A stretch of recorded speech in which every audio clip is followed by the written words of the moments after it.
নজর রাখতেই হচ্ছে অভিমানী দিলীপ, বার্তা সুকান্তর। দল দায়িত্ব দিলে কাজ করতে পারেন বলে মন্তব্য দিলীপের। শুক্রবার দিলীপের মন্তব্যে শনিবার সুকান্তর বার্তা, আগামীতে দিলীপকে বড় দায়িত্ব দেওয়া হবে বলে আশ্বাস। অভিমান থাকলে আমি তো বাড়িতে বসে থাকতাম।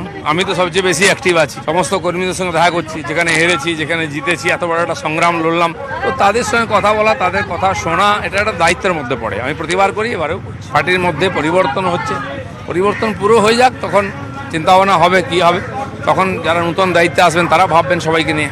পার্টি আমাকে বড় বড় দায়িত্ব ছিল, পালন করেছি, তারপরে এমপি ছিলাম, এখন আমার উপরে কোনো দায়িত্ব নেই, আমি এমপিও নাই। তো পার্টি আমাকে কিভাবে কাজে লাগাবে সেটা উপর নেতৃত্ব ঠিক করবেন।